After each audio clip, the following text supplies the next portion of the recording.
Right, let's turn our attention to this. Should religious education in schools, which currently covers Christianity and other Abrahamic faiths, such as Judaism and Islam, as well as world faiths such as Sikhism, Buddhism and Hinduism, also teach Zoroastrianism? Although not having as many followers as the six big faiths, Zoroastrianism is one of the world's oldest active religions since the 5th century BCE and has influenced the Second Temple, Judaism, Gnosticism, Christianity, Islam, as well as Buddhism. Well, joining me in the studio to tell us more about the faith and a petition to Parliament calling for it to be taught in schools is Yazdiya Avari, who's a young Londoner behind the petition, and Zoroastrianist house priest Urved Yazad Bahada. I hope that's how it's pronounced. Good morning, gentlemen. Thanks very much for joining us. Good morning. Thanks for having us. Okay. Let's start with Yazdiya. Tell me why you wanted to put this petition in. Absolutely. So, Jamoke, I created the petition to draw attention to what I feel is an incredibly important topic at this time. So, being a follower of the Zoroastrian religion, which is as you mentioned, the first monotheistic religion to exist almost 3,500 years ago, and also we're the oldest faith-based charity in the UK, so established in 1861, I feel at this time there is a big disparity. So, How many Zoroastrian followers are there in the UK? In the UK, Yazid, there's about 5,000. Well, in the UK, between 5,000 and 5,200, particularly in London, according to the 2011 census, there were 4,211. So you would really be a minority faith. Yes, we are. And that's the reason why we want to create the awareness in the schools that this particular faith, being a minority in this day and age, was once the largest, biggest community as such. And our numbers used to be in millions. I basically can't understand why such an important religion, which has contributed so much to the world, is not taught as part of the core curriculum in RE across all schools in the UK. Well, it's mentioned.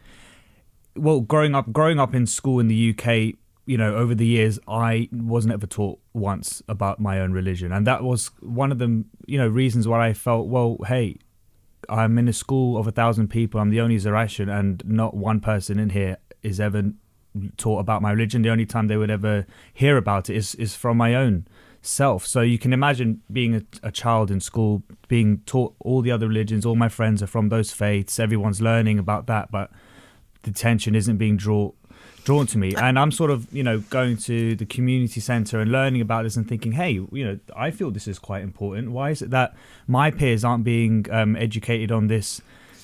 Sure. To any degree. I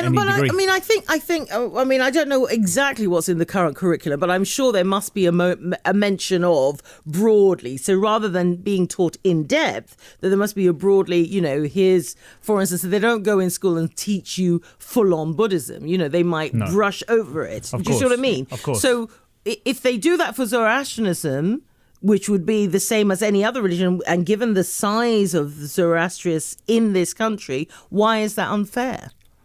Well, ideally, that's what we're looking to achieve. We're not trying to explain to everyone why Zoroastrianism is the most amazing religion in the world. It's just the mention of how it started, what they do, why why the religion has been followed for almost a few different centuries, and that's the idea. And that should be also created. The religion flourished through rise and fall of many civilizations as such. It was the state religion of three Iranian empires, namely Achaemenid, Parthian and Sasanian. And the Iranian empires was stretched from the borders of China in the east to the Balkans in west, and from the Caucasus, Russia, in current day. So it could be taught as a historical. It could be taught as a historical part of history.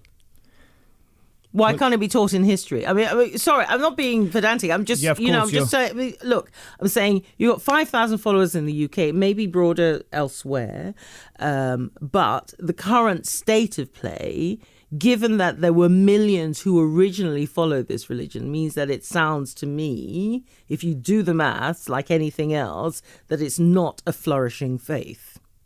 But should that be the reason? No. But just in context, yes, you have to set it in context that it's not flourishing right now. No, it's so not. Either you're hoping that by putting it in schools, that therefore it will become as a form of proselytization to other people.